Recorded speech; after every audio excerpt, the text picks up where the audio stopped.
Hey, let in the people.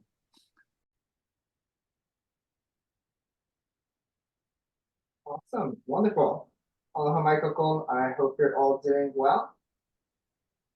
Welcome to our panel today, the Navahine versus Hawaii Department of Transportation truth testing. Are we good to go, Rosalie? All right, let's get this ball rolling. So aloha mai kakou. Mahalo for joining us this evening for the Navahine versus Hawaii Department of Transportation truth testing. The legal battle for climate justice. My name is Dyson Chi.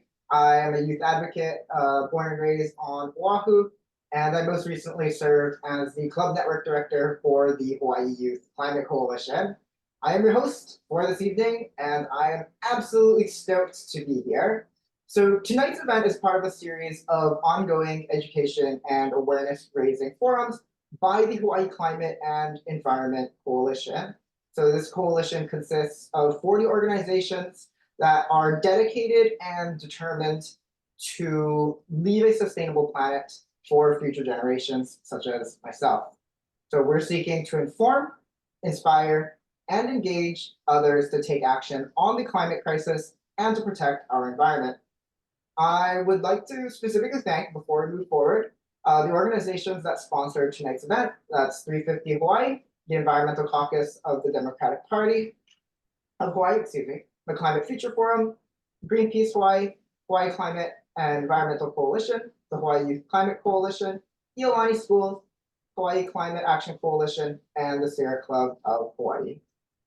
We are very excited about tonight's forum. We have 3 amazing speakers that will be followed by a Q&A. So please feel free to put your questions in the chat, and we will do our best to get those questions answered. We do kindly ask that you please reserve the chat box for questions and not engage in side conversations there, as this makes it easier for us to facilitate the question asking portion of tonight. So there will also be time for a discussion following that Q&A for you to share your thoughts and mana'o further. So with that, we have 3 amazing speakers tonight. Our first speaker, as you can see to your right, is retired Hawaii Supreme Court Justice Michael Wilson. Justice Wilson served as an Associate Justice of the Hawaii Supreme Court from 2014 to 2023. And in March 2023, in a case regarding Kuhonua, the Hawaii Supreme Court issued a landmark decision emphasizing the constitutional duty of the state of Hawaii to protect the right to a clean and healthy environment. In his concurring opinion, Justice Wilson held that the state of Hawaii has a constitutional duty to limit greenhouse gas emissions. And Justice Wilson cited not only that the state of Hawaii is in a declared climate emergency, he also argued that the public trust doctrine in the Hawaii Constitution likewise requires a proactive stance by the government to ensure that natural resources are preserved for future generations. Our next speaker is Marti Townsend, whose photo is in the middle. Marti is the Regional Engagement Specialist with Earthjustice.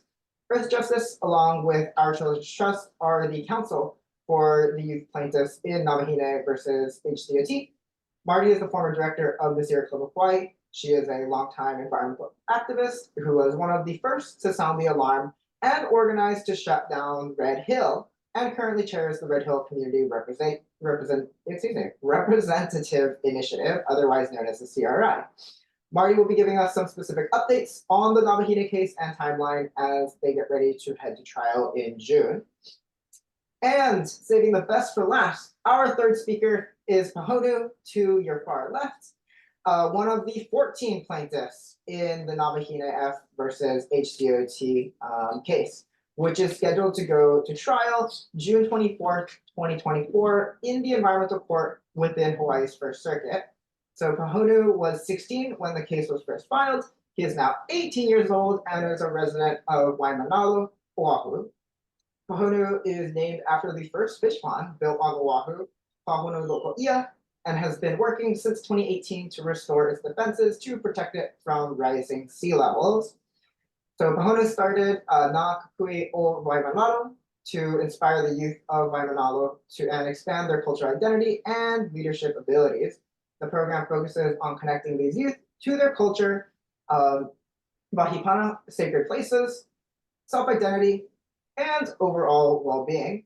And we'll also show the faces and names of the other 14 plaintiffs that are involved with the Navahine case. Even though they cannot be here today, their efforts are incredibly powerful, as you will hear firsthand from our panelists today.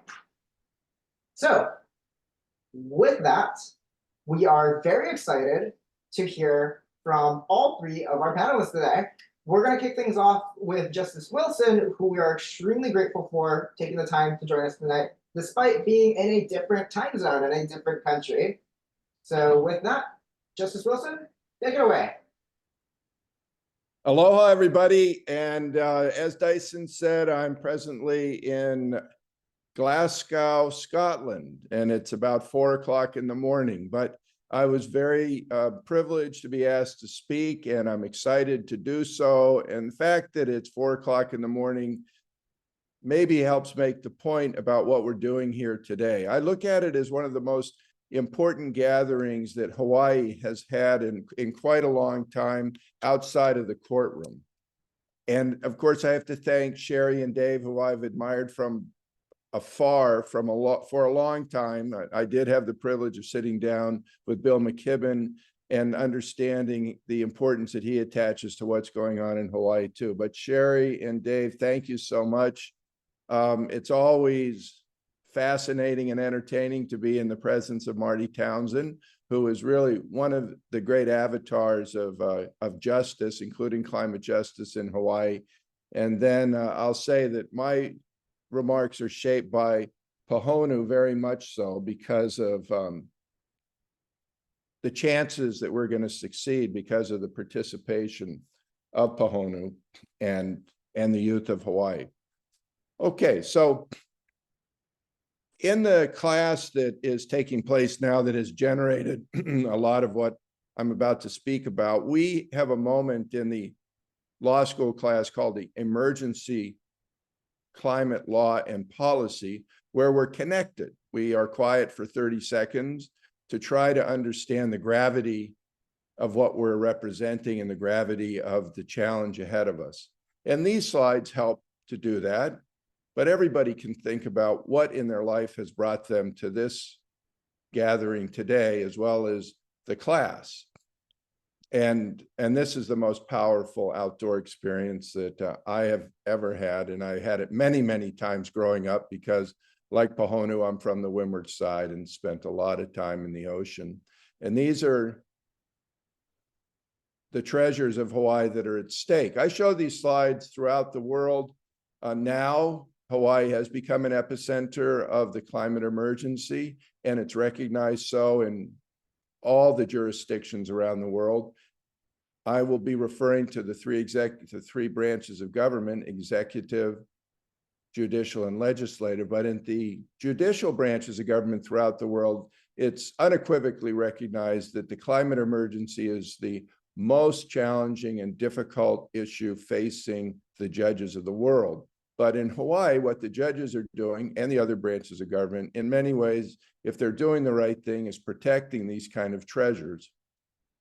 Okay, here's the reality. This is a discussion about truth testing, the idea of protecting the planet from the climate emergency. And these are a couple of concepts. You can see we've got David versus Goliath as an image that my class has selected that is very helpful in making the point about where Pahonu is, and everybody 40 years old and below is, in terms of an emergency that we call sui generis. That's means it's the greatest emergency humanity has faced. From a legal point of view, it's very important. Courts do have a duty to provide remedies for all emergencies, but certainly a sui generis emergency, the greatest emergency that we have. But as Barack Obama has said, unfortunately, we're in a situation where the different branches of government are not acting on behalf of what we call loosely the little gorillas, those that are up against an increasing carbon emission in and in global terms rather than a reduction. And on the other side, you have the most powerful economic interests that humanity has ever seen, and we refer to them as the giants, but also from a political science point of view, they're starting to be called governance structures because some of these energy corporations have power that goes beyond countries. From a judicial point of view, we're about to talk about the idea of success and being able to protect the planet from the climate emergency through the judiciary, but you've got to have an independent judiciary to do so. Okay, I've kind of lost control. Here we go. Okay, so next slide. Justice Wilson. Yeah. If you aren't sharing the slides yourself, then just let Rosalie know when to proceed for your slide. Yeah, I was sharing it, but Rosalie, you can do the next slide. Thanks. Okay.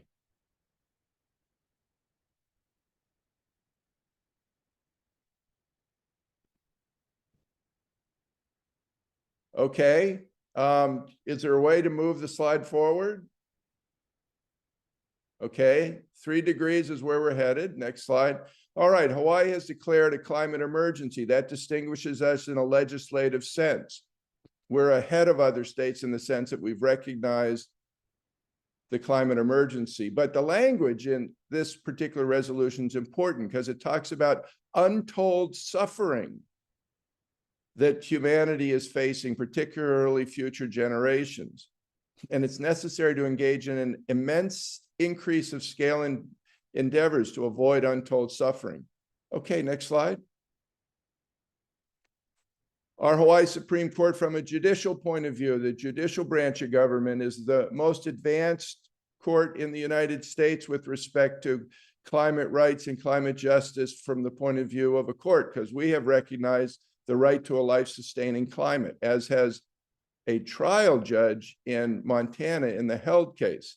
So this brings us to the branch of government that is involved in Navahine and how it reflects on the legislature as well. Next slide. This is, I think many of us maybe have seen pictures of the plaintiffs, but it's really important. It's powerful to look at this image.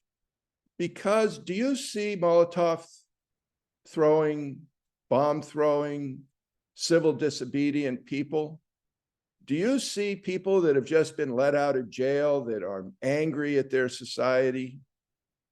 No, it's a group of people that, oh my goodness. I mean, if you consider the future of the planet,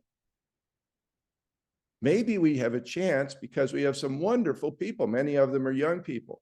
And so when they go to the government, like the state of Hawaii, that at the executive level is having to make decisions about the most important carbon footprint in the state, that is the carbon footprint of the State Department of Transportation, it gives us a chance to see how we are going to authentically address climate justice, and also the wonderful people who have the courage and the great civic responsibility being shown by bringing a request to the state to put a plan together to reduce this carbon footprint. Okay, that request was rejected. Now they've gone to court.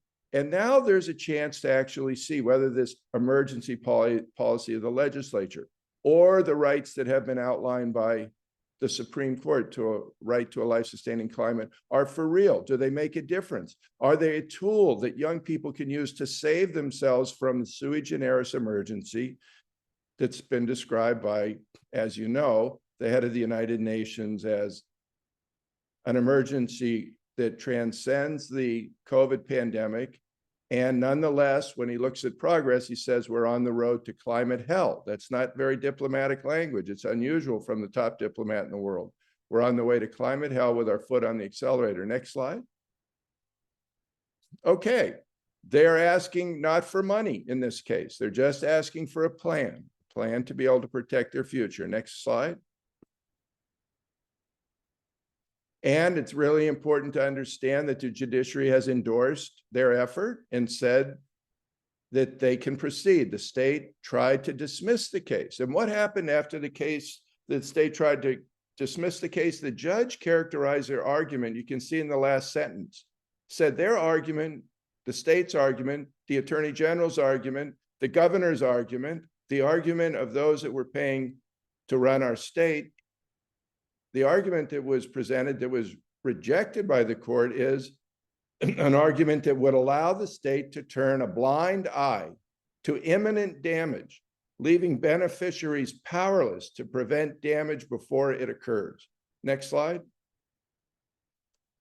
Okay, so here's what actually happened. I mean, you know, we can pause for a sec. Mac Poi Poi talks about how he spends time. Now, we all know who Mac is. You know, he is the last Hawaiian fisherman, and he's probably the iconic figure of protecting Hawaiian culture as well as Hawaiian natural resources. And he lives on Molokai. And he talks about how he spends time working with people that are connected, that get it, that understand the severity of the problem, that understand the challenge, well, the severe threat to culture in Hawaii.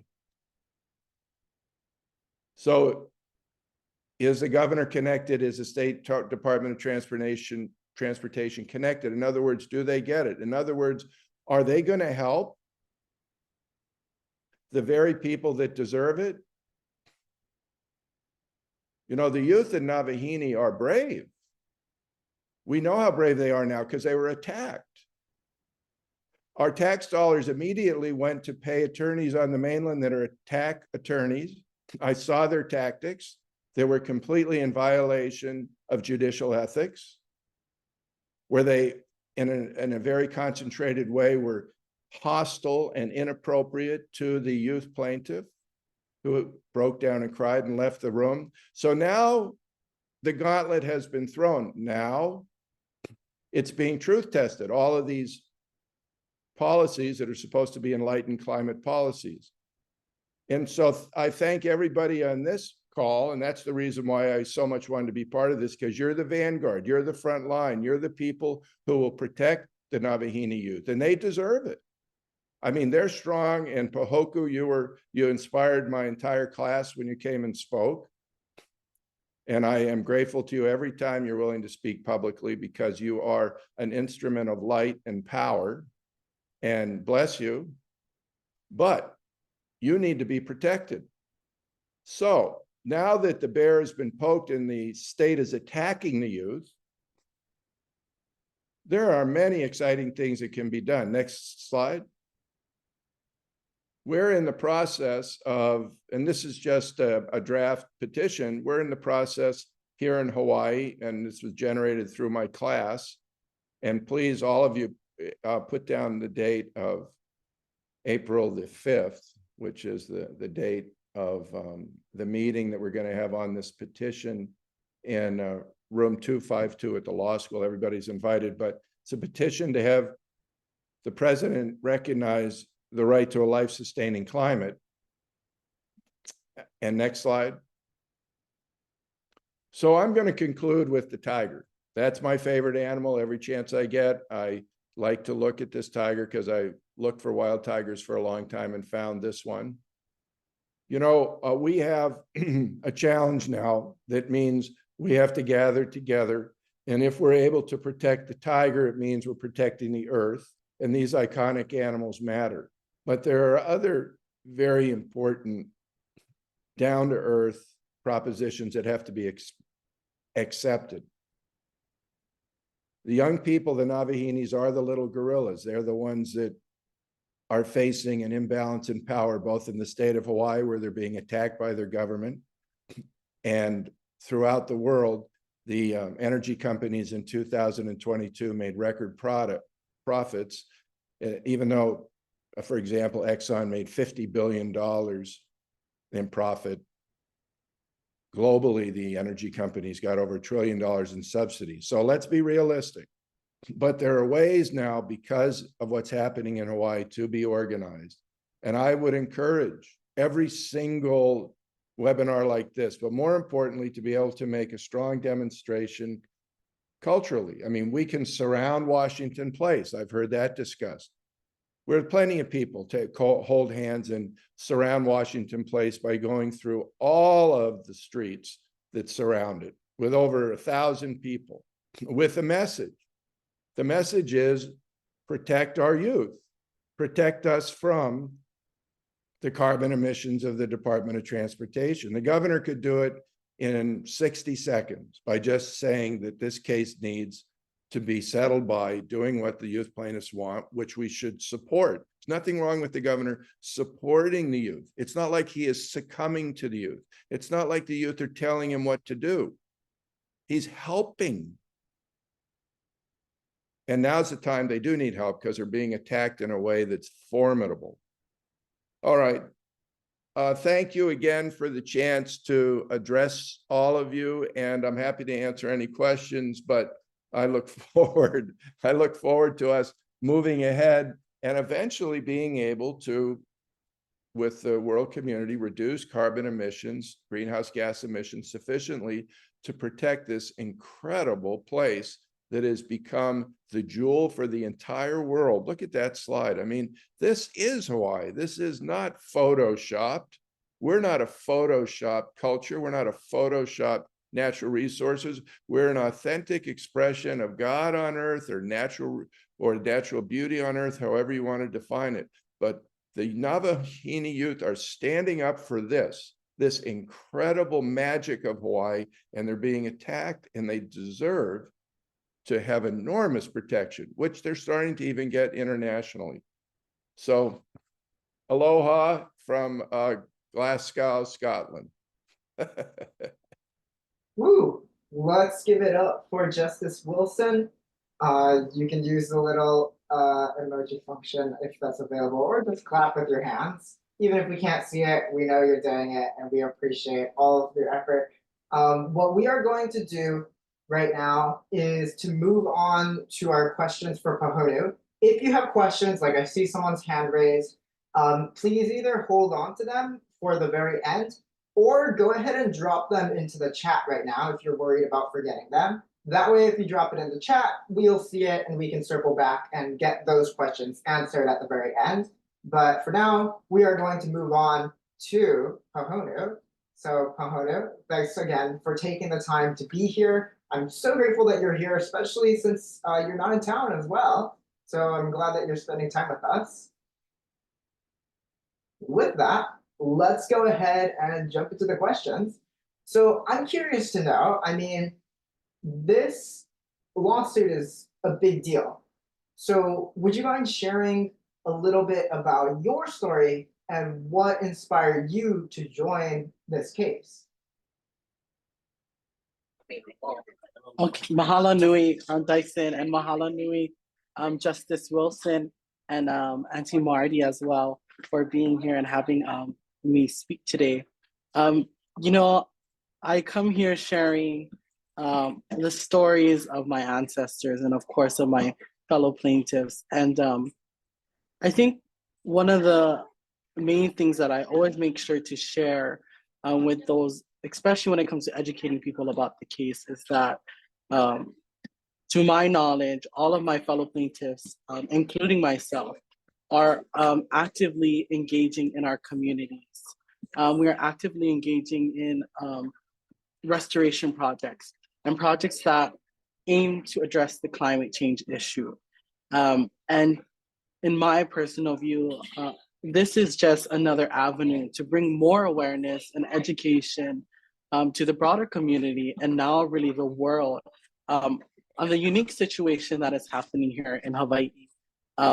And really to educate people that, yes, we are known for our climate and our beautiful paradise, but it takes a huge responsibility in Kuleana to ensure that that paradise and that aina and that connection, that cultural connection for us, sustains for generations and generations. Wonderful. And it's critically important. I mean, this lawsuit could make or break so many things when it comes down to preserving that place that we call home, both you and I think many of the people here. So would you mind telling me what your experience has been like since joining the lawsuit? This is something that I'm absolutely curious to know, and I think many of the participants here today are also eager to know about this. Yes, the process has been, of course, very new. But something that is, of course, not new, like I shared, is constantly having to share our personal connection and stories to the places that we are representing. It's been very exciting to experience things like being deposed and also meeting on a monthly basis with our lawyers and those who are representing us. And also providing us with cool opportunities to share our story with, magazines like Bloomberg and Hawaii Tribune. And also a very great honor. And recently, I was able to visit Justice Wilson's class. And I think for me personally, it's really inspired me and introduced me to a new style of learning. And the learning that I'm finding that I gravitate towards and appreciate, and also know that it's there are people rooting for us. Even though there may be some negative attitudes sometimes, there are those people behind us trying to support us in different capacities. And I can guarantee that I'm one of those people supporting you. You have my absolute support in this effort. So, speaking of support, you're about to go to trial. I mean, how does it feel to be in this moment in this case? I think going to trial is going to be an empowering moment for all of me and my fellow plaintiffs. We've seen with the last court hearing a huge support from community members, from people who we don't even know. And I feel and I hope that this upcoming trial will be the same, if not more powerful. And I think that's going to be the overall goal, is of course to bring awareness to the climate issue in Hawaii, and also to show that our appeal, the youth, the very youngest ones, are recognizing the change in our climate and the dire situation. I think that alone should show people, seeing youth show up to court. I hope it's an empowering thing coming in June.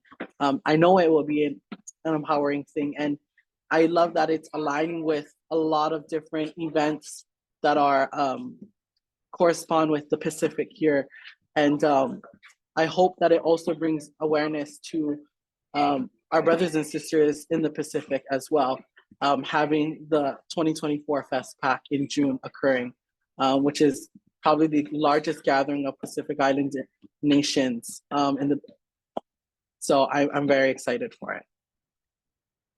Awesome. And you kind of answered this because you shared so many of your hopes and dreams moving forward. But are there any other hopes that you have going into this trial? I think speaking institutionally, I feel and I know it will impact policies and how our policymakers look at the different solutions they're proposing to address climate change.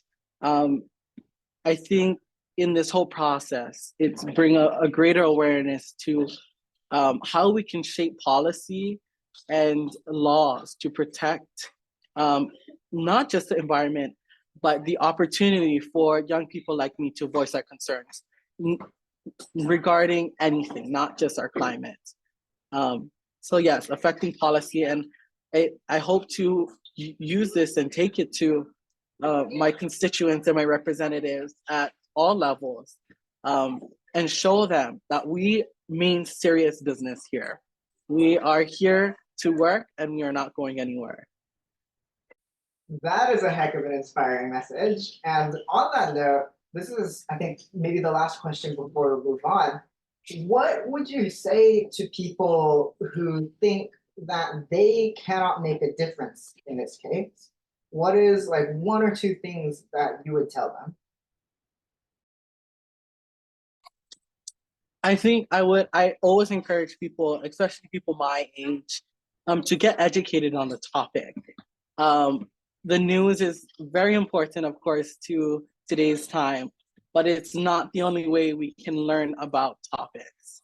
I think it's important, especially to share with people from my generation that they probably are experiencing climate change. I have conversations with my fellow peers. They may not know the trendy vocabulary of our time, but you hear the undertones in their conversations and their stories, and it's speaking of climate change and how they want to protect it and how they want to prevent that change, that negative change in our environment. Awesome, wonderful. I am sure we're gonna have way more questions to field to you because I'm already seeing them roll into the chat. But for the time being, we'll wrap this section up and move on to the next part. Thank you so much, Pahonu, for sharing your manao with all of us. So our third speaker today, as you know, is Marti. So Marti, would you like to have the mic and share about updates to this case and what's going on moving forward? Yeah, thank you, Dyson and Pahonu and Justice Wilson. I'm really honored to be part of this conversation. Thank you very much. Yeah, so we are gearing up for trial. Trial will be June 24th, July 12th. And if people are interested in coming to trial and supporting the youth plaintiffs, please do. Every workday, Monday to Friday, starts at 8. And please sign up. The Dyson's going to go through some of the calls to action, and there are opportunities to sign up to show your support. And we will be sharing information through those sign up opportunities. And we'll be doing a bunch of events leading up to trial. So between now and through Earth Month, and so please be on the lookout for those. I'll share them with Dave and Sherry, and so sign up with them and get their email alerts, and you'll find out about all the events that we have coming up in the near future.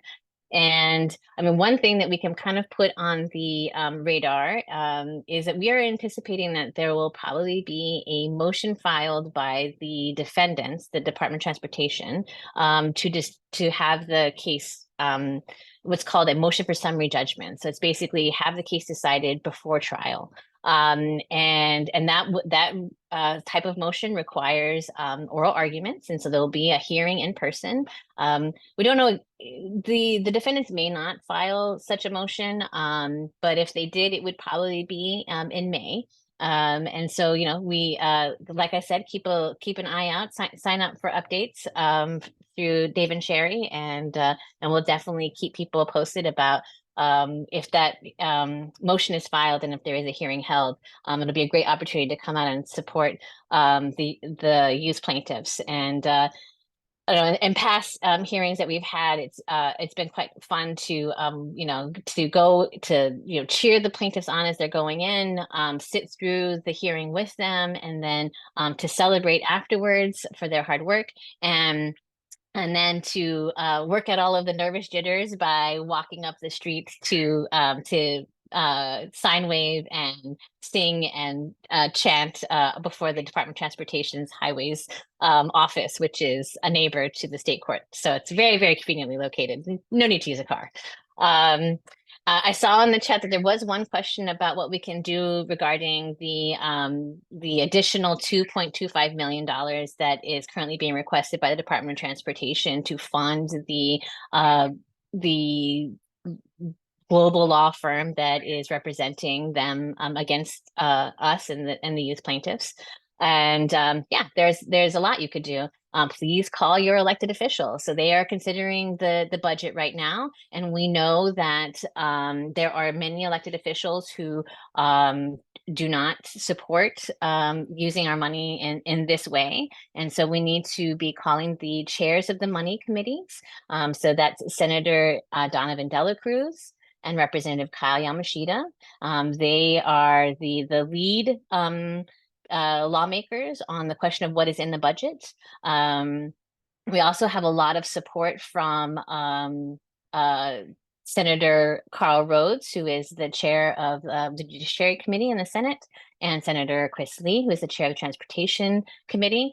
And I think, calling them and expressing your support to help, reinforce their fortitude to ensure that when we get through conference, which is that phase in the legislative process that has absolutely no sunshine and we have really no idea what's going on, and those when the real deals are made, during that phase, if they know that the public is watching, we're paying attention, that we know about this money and that we don't want this money spent this way, it will help them to maintain their resolve and see that through.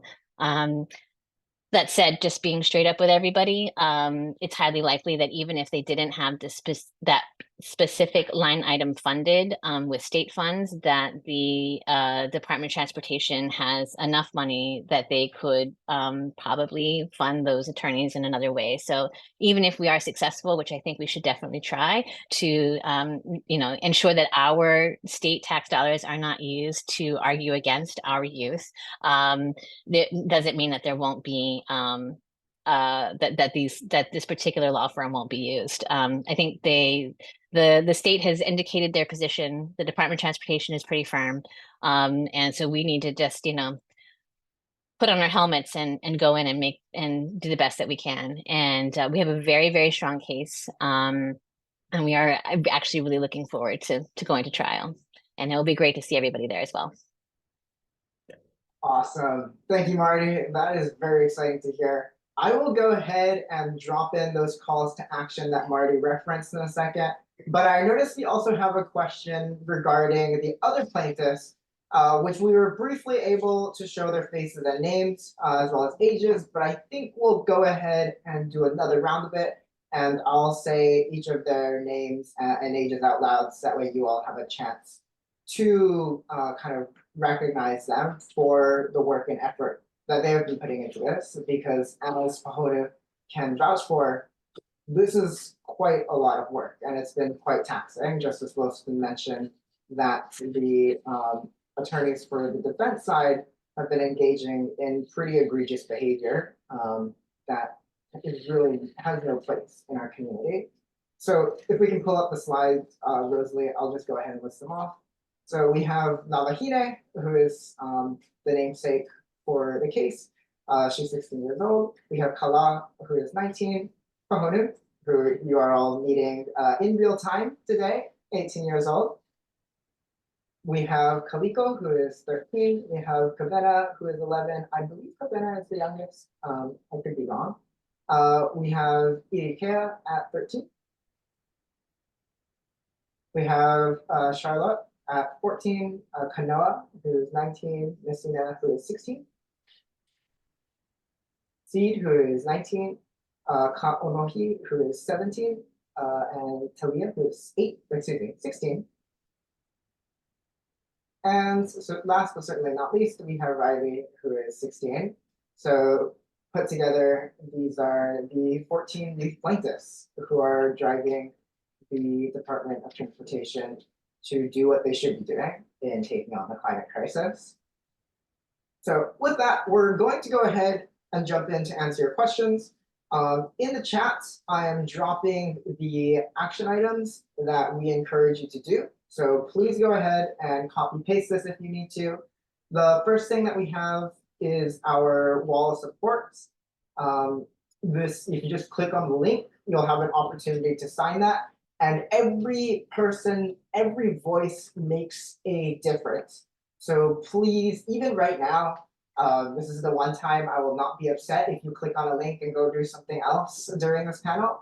Please click on that link and sign the wall of support, because this is an effort that takes everyone. We do not get change done when we work on our own, and it takes a community to get this stuff done. And this is an intergenerational effort. Looking at the attendees today, we have people from all across the age range, all across the spectrum, from so many different demographics. And I ask that all of you please contribute your name to the wall of support. It takes like 30 seconds, if not less. The second action item is social media. a lot of you probably have Instagram, Facebook, Twitter, now known as X, and other social media platforms. Please give us the opportunity to voice and share this case on your platforms. If you can reshare, repost these kinds of action items, it is absolutely powerful. We have @YouthVGov, which is the account that you can go ahead and follow. There's multiple hashtags as well that are in the chat that you can use. So please keep an eye on the YouthVGov Instagram, Facebook, etc. and share those updates whenever they come out on your own Instagrams. It makes a difference. You can also sign up for updates. There we go. The link is also in the chat. It is https youthgov.org/join. This is really helpful. I signed up for updates, and getting those updates in your inbox makes a huge difference because then you know when the upcoming events are coming up. For example, blocking off your calendar for the Proof Day, which I actually have on my calendar. I have it blocked off from June 24th to July 12th. So I encourage you to support the trial. If you can, come out and join us. Have an opportunity to see this in action because this is a historical moment. I can guarantee you that this is not going to repeat itself in Hawaii in the exact same way. These plaintiffs are incredibly special. I've had the opportunity to meet most of them in person, and they are among the most passionate, driven, and strong will-powered youth that I have ever met. So I encourage you to join us at the trial. Lend your hand in making that difference in our community. Again, mark down your calendars from June 24th to July 12th, 2024. And if you're interested in getting more involved, just go ahead and direct message Sherry, who is with 350 Hawaii, in the chat. So that is the action items. Marty has also dropped in an action item for those of you who are interested to contact your Senator representative, as she was mentioning earlier. All right, the moment you have all been waiting for, questions and answers. So we have quite a lot of questions for both of you, Pahonu and Justice Wilson. So we will go through these one by one. And please, we may not be able to get to all of the questions today. So if we're not able to get to your questions, please bear with us. So the first question that we have is, let's see, excuse me, is from lawyer, that question was already answered. So a question for Marty, after you prevail in the Navahine case, would you ask your awesome colleagues at Earthjustice to consider representing Cranky Kapuna for the climate?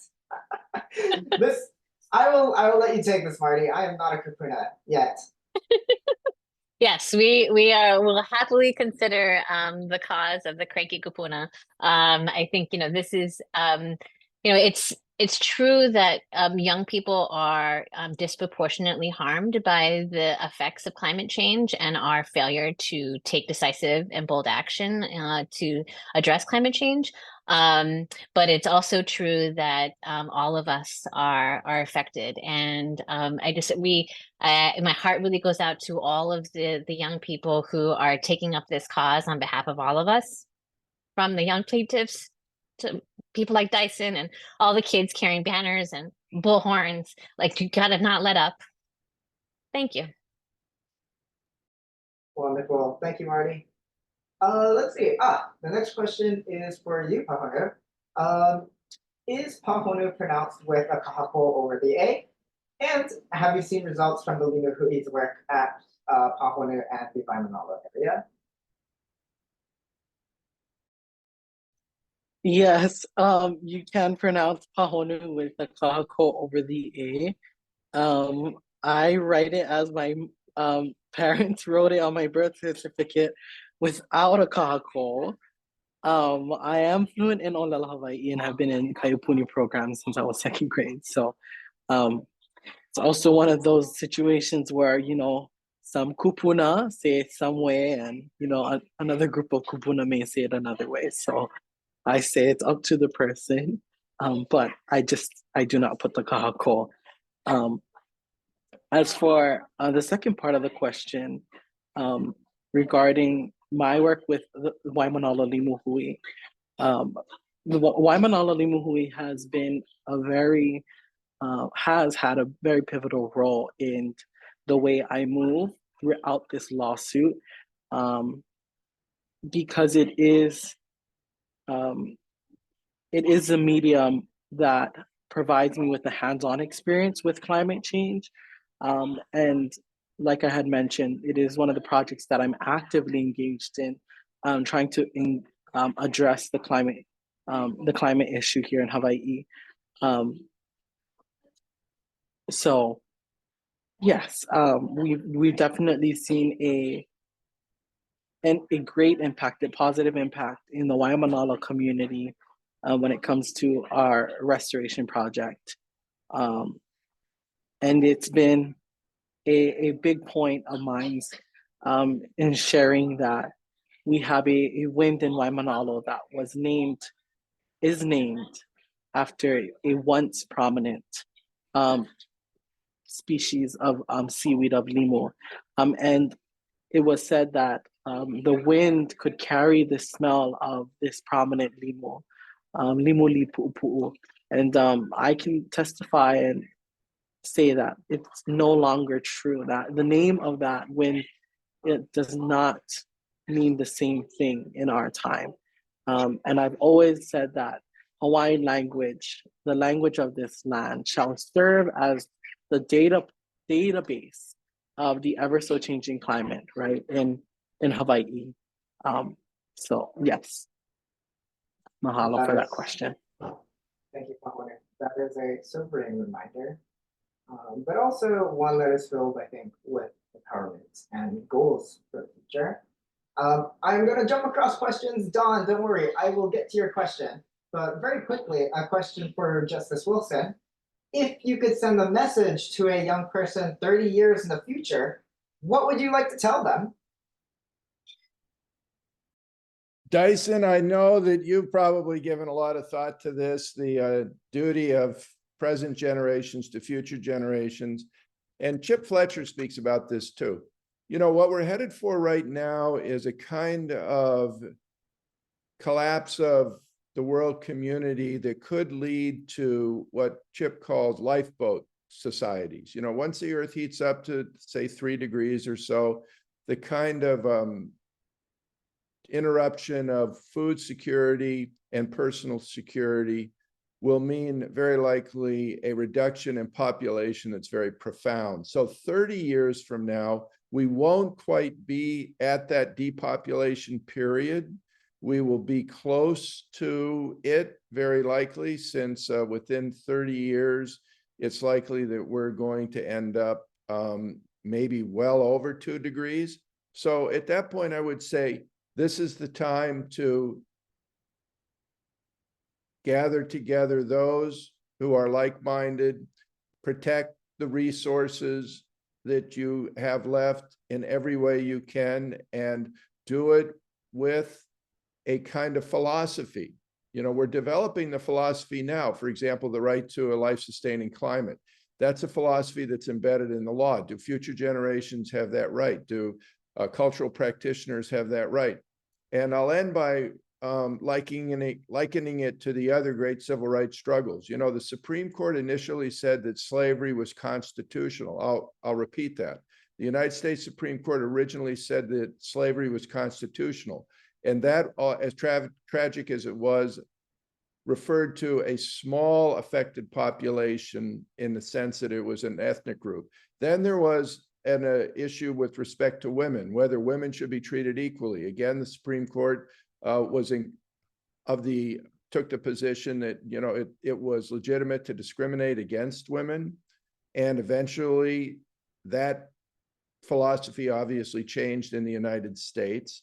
Now but that was an even larger constituency that was oppressed. Now we have a kind of violation of a right that maybe is the most important right that people have had so far, That is to protect themselves from the collapse of their environment that their lives, their cultures, their food depends upon. But it mostly is affecting everybody that's 40 years old or below, because if you're 40 years old, in 60 years, you're likely, or 50 years, you'd be alive. So I would say, hold on to the philosophy that Pahonu is talking about. Hold on to the philosophy that our children's trust is standing up for. Hold on to the philosophy that we have a right, and it's a right that is a sacred right, whether you are religious or not. It's sacred in the sense that it holds dear everything that we stand for, our families, our lives, the beauty of our planet. And that right now is being denied by the federal government in the Juliana case.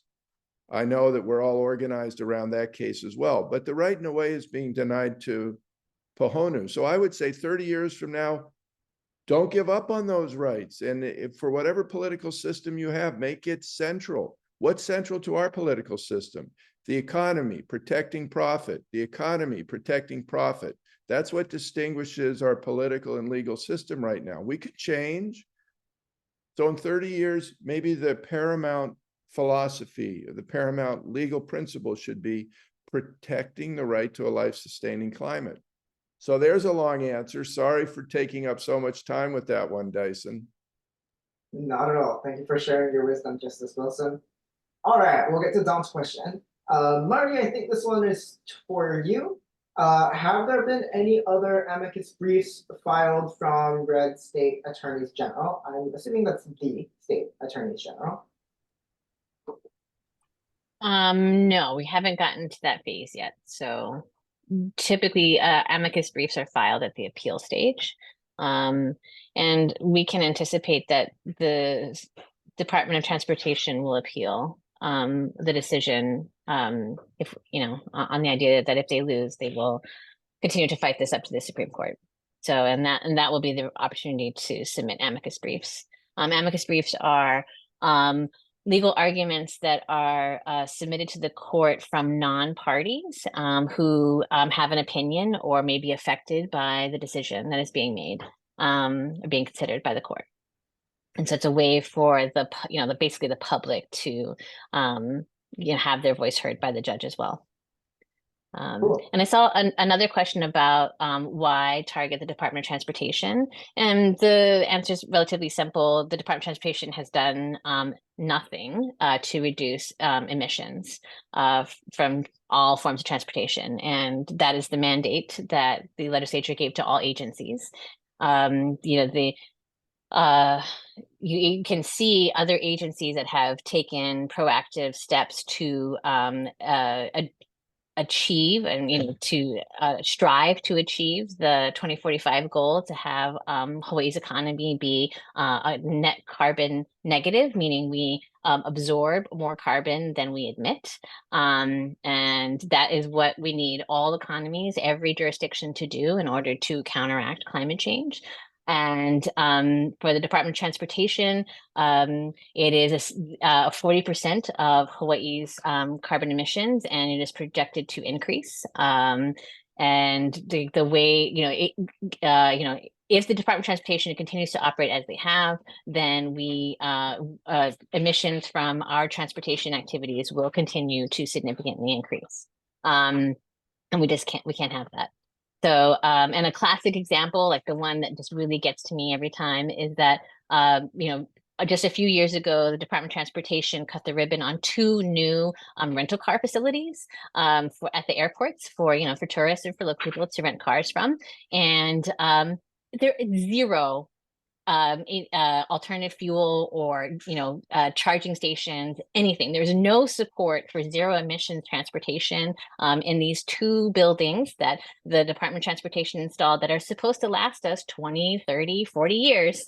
You know, if a tourist came to Hawaii, if you traveled to the neighbor islands and you wanted to rent a zero emission car, you cannot do it. At least not from the rental car facilities that are provided at the airport. And that is an travesty. And really that was, you know, that was a decision that was made only a few years ago. And it just really solidified for us how the Department of Transportation, for all the advocacy that we can do, just refuses to take action on behalf of the climate. Geez, that's disappointing. Thank you, Marty, for giving us insight into that. Sorry to make you answer two questions back to back, but we have another question, set of questions actually from Haley, and I would like to be able to get through these. So again, Marty, for people who have to walk the line of working for local government and are not able to make the hearings in person, how can we support outside of social media support?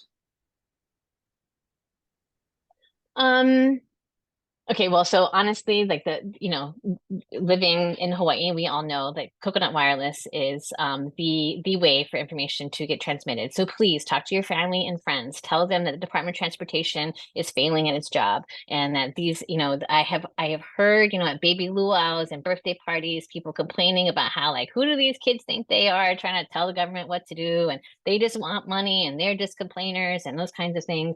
And each of us you are all deputized to stand up for and speak up for these youth plaintiffs and explain that there has been concerted efforts by many different organizations and individuals to try to convince the Department of Transportation over the last 15 years to get their act together and start acting on climate. And the Department of Transportation is focused on adaptation, the issues of sea level rise, and flooding and those kinds of trying to change their behavior in response to climate change fuel disasters, which is good. Also not enough because we still have a bunch of coastal roads that are falling into the ocean, and Pahonu can talk about the boat ramp in his neighborhood. But they have not focused on reducing carbon emissions. And that is really the thing that we need to see done in order to achieve our 2045 goal, and more importantly, to save our climate. And so we have a huge amount of money that's coming down from the federal government in the form of the bipartisan infrastructure plan.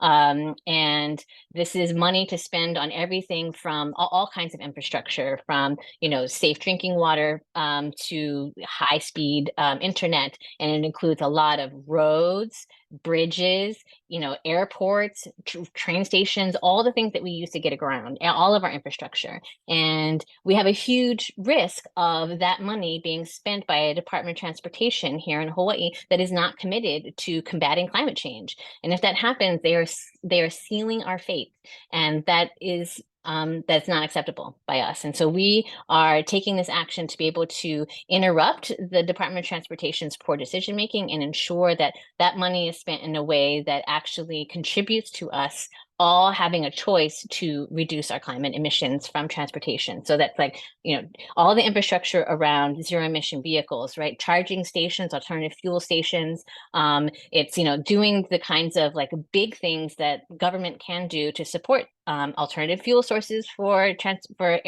airlines. So there's a wide variety of things that the government can do that if they were committed to combating climate change, they could. One of the things that's listed in as a specific action that the Department of Transportation can do is a buyback program for cars that are, carbon emission cars, and to allow people to swap them out for zero emission cars. But the Department of Transportation is in no position to do that at this point, and they have made no efforts to set us up to be able to do that. And so those are the kinds of like specific concrete choices that we are going to help the Transportation Department make in a way that actually protects our quality of life now and for the foreseeable future. Awesome. Thank you, Marty. Let's see. Next question is for you, Justice Wilson. So what is your understanding, what is your sense of the understanding of climate science among justices and judges? And how do you think that influences the outcomes, especially considering the US doesn't have an environmental court system nationally? Well, that question is one that has an unfortunate answer. The question about the degree to which judges in general have an awareness of the climate emergency. And, thank you for that question.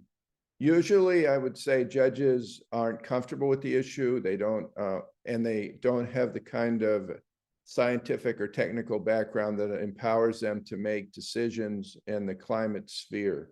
There are institutional efforts to change that. The world community of judges created a global judicial institute on the environment, that it's organized under the United Nations. So that is a big step forward. So many judges, particularly from what I'd consider to be activist countries, China, Brazil, Europe, Asia, some other countries that are very notable in Asia, and Professor Foreman has been great in helping with a number of those nations, whether it's Pakistan or the Philippines. But in the United States, we have the worst judges in the entire world when it comes to climate law. And I'm not referring to the state judges as much as I am the federal judges. We could go into that, but it is an important thing to recognize that all the support that's being given to cases like Juliana,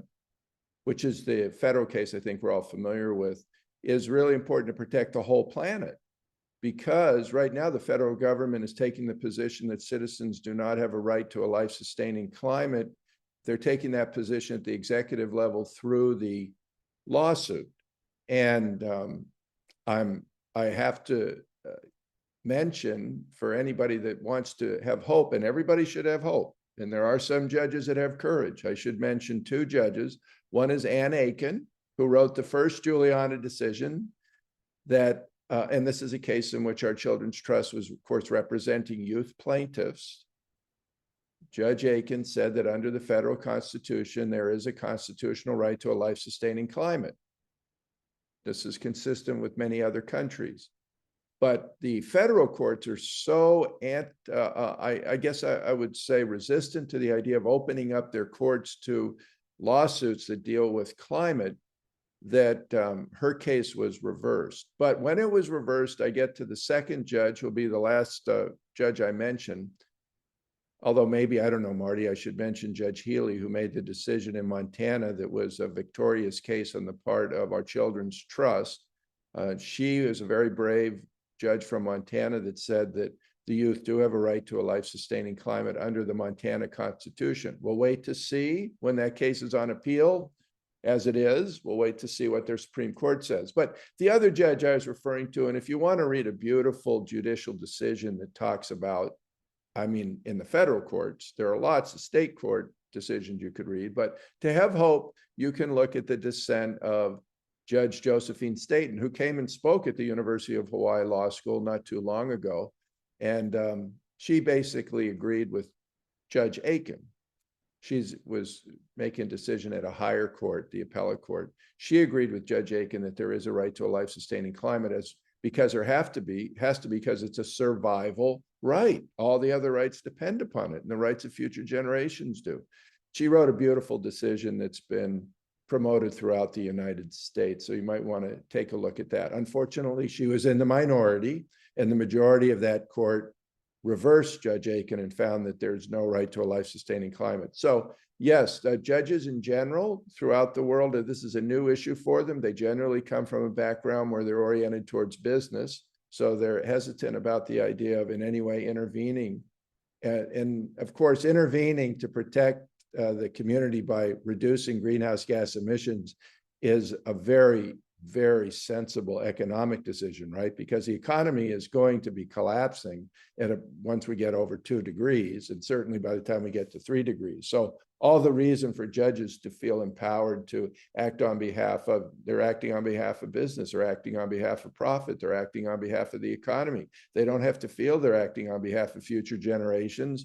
They can use the traditional standard of what it is that they have as a high value, and they can still make the right decision by finding there's a right to a life-sustaining climate that requires us to transition now to alternative energy. So, okay, so thank you for the question. Wonderful. I learned a lot in just those, what is that? 3 minutes, 4 minutes? All right, Pahonu, this one's for you. So you mentioned the gravity of climate change on a global scale and that many Pacific islands are affected. How do you see your work traversing into the international or national spaces that are responsible for a lot more emissions than Hawaii?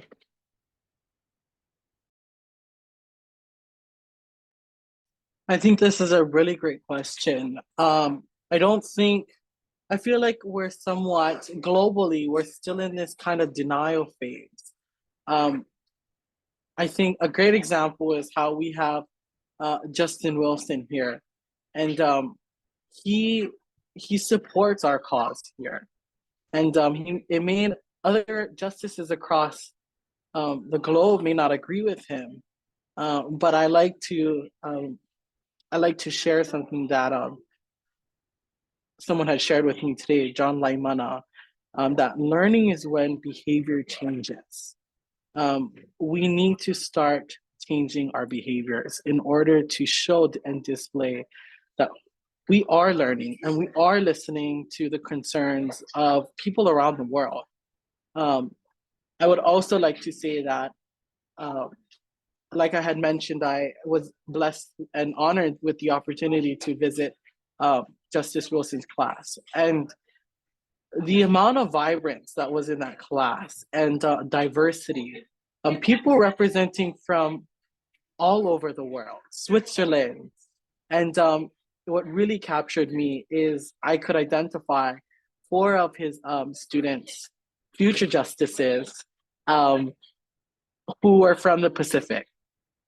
And their words of encouragement and their words that aligned with what I personally believe. And the truth is, I believe that a lot of Pacific Islands can be that learning tool to change behavior. In a sense, Hawaii is going backwards because we were once able to sustain our communities. Millions of people were able to live on our islands with no importations. And we've lost that, and it's scary. And we are closer to that scenario where boats will not arrive to Hawaii. Our climate is changing. That means rougher seas. And perhaps it may cause one day for shipments not to be able to safely arrive to Hawaii. I think that fear factor, it really does prevent me from sleeping at night. And I would hope, I wouldn't hope, but I would want people to be open to that scenario. Once again, that scenario is very apparent during COVID. We were all buying toilet paper. We were going crazy. What are we going to do when it's the food that we need is not here? So I think the Pacific Islands can be, and we are seeing monumental policies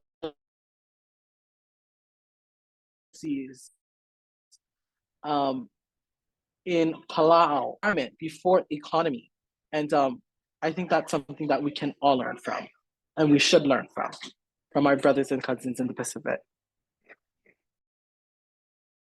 Wonderful. Thank you so much for consolidating like a very big idea topic into something that is so tangible and so real for us to understand. Like that toilet paper analogy during COVID, boom, that hit home. All right, we have a few more questions left. So I'll go through these and we will wrap up at 7:30 since I do want to be respectful of everyone's time. The last couple of questions that we have, the first one is maybe it's something for you, Marty, or for you, Justice Wilson. This question is from Robert, who is asking, how about the rights of nature? 2 rivers have been given personhood rights. Can these cases be used in this case? Okay, is that a question for me, Dyson?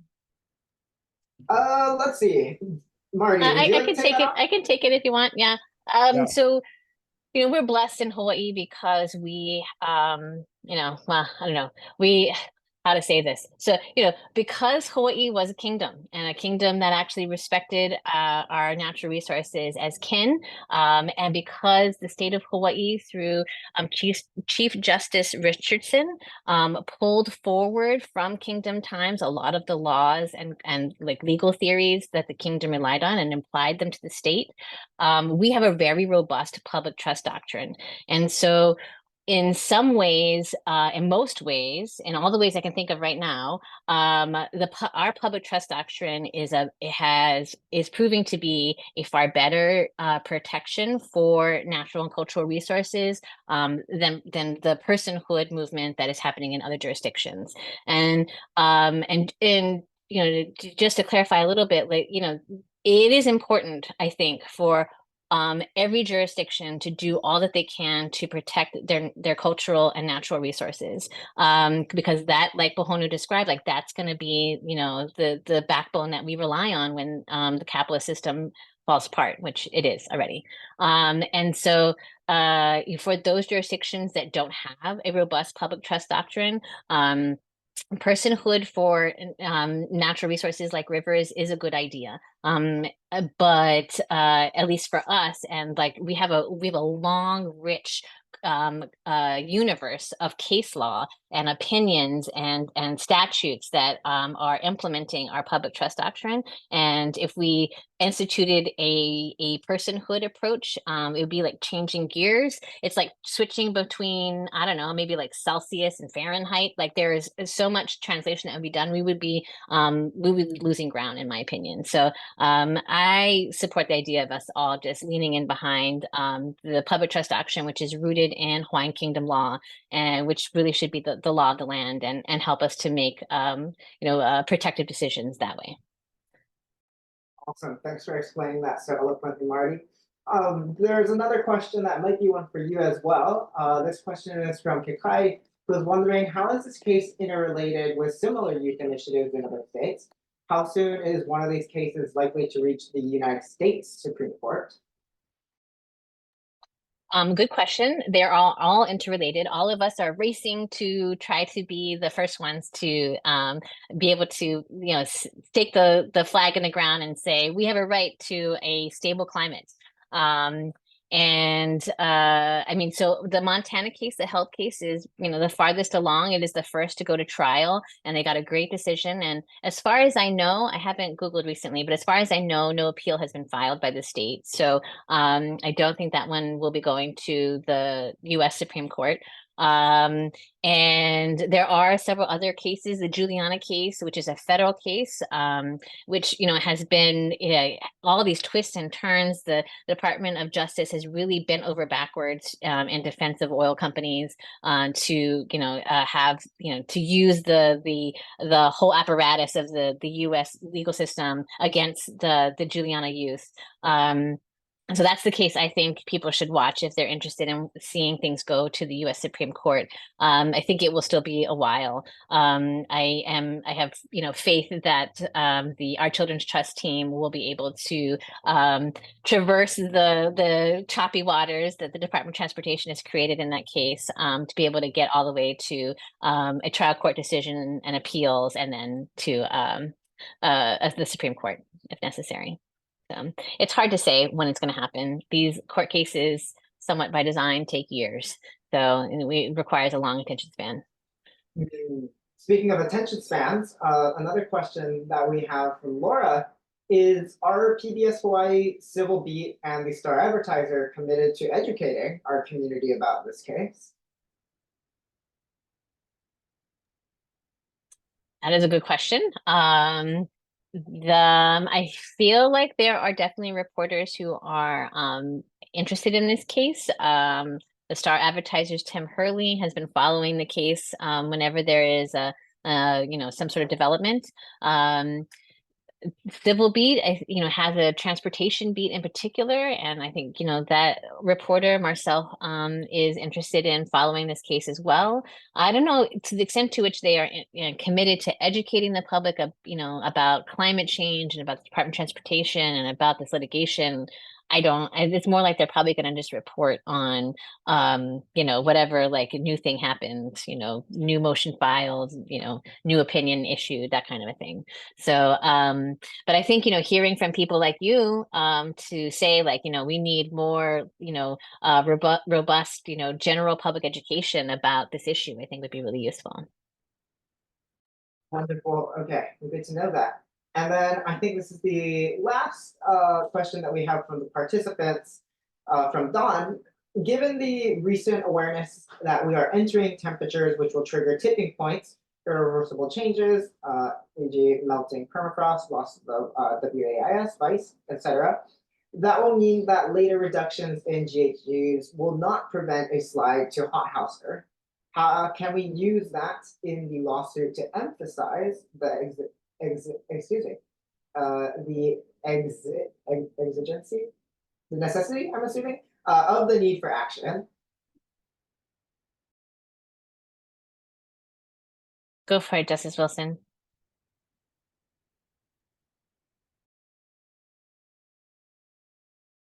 This is a core question for everybody that cares about climate justice. How do you factor in the increasing violation of the rights of our world community, right? I mean, the problem that you're describing is so important in terms of proving lawsuits, because you question just how much evidence do you need? You know, the idea that we have the sort of damage to our world environment that we have, that's, as I said, the Secretary of the General of the United Nations is talking about how it's an emergency that's greater than the pandemic. So you're asking about, what about new facts that show how things are getting worse? And absolutely every single one of those facts is something that needs to be added to the evidence. Evidence is a clinical term, but you know what evidence really means in this context is the story of, you could call it the story of injustice, or you could call it the story of global oppression. There's so much oppression in the world, and we can put our fingers on a lot of it, but this is at a different level of magnitude. Every one of those data points about how we're reaching tipping points, the new tipping points that are being identified, every data point that talks about how, oh, the melting of the poles is happening more rapidly than we thought. And, you know, the connections that are becoming so powerful. For example, again, you know, the poles, this planet's heart may be one that's basically very cold. It's an ice heart. You know, the poles are what make the ocean, the biggest carbon sink that we have, a carbon sink, right? Because it can't get too warm. It loses its carbon sink proposition. Okay, so this is new science about how this devastation that's already been identified of environmental collapse looks as though the devastation is going to come faster and be stronger because of the connection between the poles and the ocean, and because of the rapid melting of the ice. There isn't that cooling effect that's so important to be able to move the currents and keep life absorbing carbon in the ocean. So it's a wonderful question, and it's absolutely true. This evidence is something, and in the class that was referred to, you know, we have scientists that are taking this law class because they're preparing, they are the ammunition. In many ways, they are the profound, persuasive voice in these lawsuits to communicate just what you're talking about. When they explain how the reality of the increase in carbon emissions is becoming better and better understood, and it's a reality that's becoming more and more frightening. And so with that context, you know, we return to the question, why would this well-funded department of the state of Hawaii, with all of its financial resources from the taxpayers, attack the youth? Why is it that the state that has these policies that are good policies, when it's poked like the bear, when it has to actually take action to protect the future, why does it turn around like the bear and attack? And I don't think it has to be that way. You know, this is not a governor that necessarily is in any way like other political leaders, such as, you know, former President Trump. He is not a climate denier. So there is a chance that the governor may eventually understand that, you know, his heart is with the youth. This is something that we all have to hope for, so that we don't end up making the decision through the legal system, because whatever side wins, there's going to be an appeal. And so there's potential for continued conflict. We don't have much time. So we should join together, particularly with government. Now, it might be difficult. One of the great participants in the seminar asked about why are our cases being brought against the state instead of the oil companies. Well, you're right. It has to be brought against the oil companies too, and bless the city and county of Honolulu for suing the oil companies for fraud for carbon emissions.